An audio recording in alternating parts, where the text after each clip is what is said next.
2020 is truly a year to remember. I sat down last night, honestly, just reflecting on it all, and it's just as crazy as it felt when it was Yeah, all happening. yeah. Don't know that I want to remember some of it, but our Nicole DeCosta shares 6 things we'll never forget from 2020 and some hope for 2021.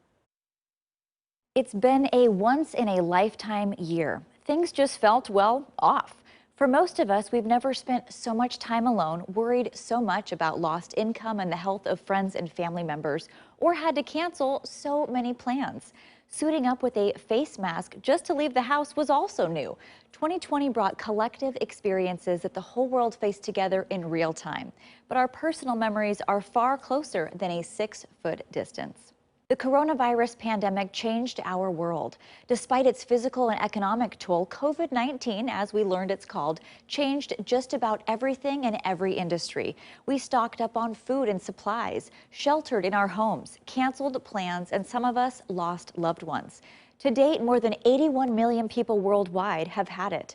Frontline workers witnessed firsthand the severity of this new contagious virus. It was all so new, and numbers and protocols at places we normally visit seemed to change like the wind. The virus's quick spread also brought the fastest vaccine approved in history. In March, Oregon Governor Kate Brown closed all of the state's K-12 schools for safety. Distance learning was only supposed to last a few weeks. Drive-through graduations took place, students started new school years without meeting teachers in person, and parents and caregivers had to learn how to juggle trying to earn a living and trying to remember things like algebra. Kitchen countertops became crowded, Wi-Fi connections got upgraded, and school districts had to distribute electronics or food, so some students didn't fall behind. We all made the best of a difficult situation. Nationwide unrest took place in the streets of cities across America after George Floyd's death in police custody was caught on video in Minneapolis in May. And Portland streets were filled with hundreds to thousands of people a night protesting inequality, police brutality, and racial injustice near the federal courthouse for months. Most of the protests in Portland were peaceful, but many demonstrations involved rioting, heated clashes with law enforcement, and the use of tear gas and other weapons. Buildings were boarded up as the nighttime protests also brought arson, looting, vandalism, injuries, and one person was shot and killed.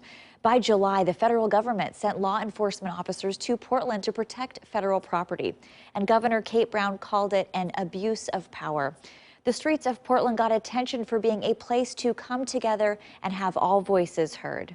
By early September, Oregon was in the thick of one of its most devastating wildfire seasons. Some people lost their lives and more than 1 million acres of land was burned. High winds, dry weather conditions, and more families trying to enjoy barbecues and bonfires outside after months of being cooped up didn't help. There was even arson. The fires spread quickly and evacuation maps were checked hourly as many of us had cars packed ready to leave. The air was smoky and red. Thousands of families lost homes, outdoor activities were halted for weeks, and air purifiers were sold out in stores across the state. November brought Election Day, and while the air was clear, the climate wasn't. It was a tight race for the presidency between Republican incumbent Donald Trump and former Vice President Democrat Joe Biden. It was the largest turnout of voters in the history of presidential elections in America. Voting by mail provided a safer way for many to cast their ballots, but opening all those envelopes took more time. Blue and red leads went back and forth. Eventually, Biden was declared the winner along with his running mate, U.S. Senator Kamala Harris, the first woman elected to vice president. Trump contested the results, and the American people want to know when the economy will reopen, if they can afford health care, and what's going to happen with the changing of the guard in January. 2020 was the year of changing plans. Had a wedding or Disneyland trip, tickets to the ball game, or Thursday night poker night with your neighbors planned? Sorry, it's all been canceled. Businesses, stores, and even the Postal Service had to adjust.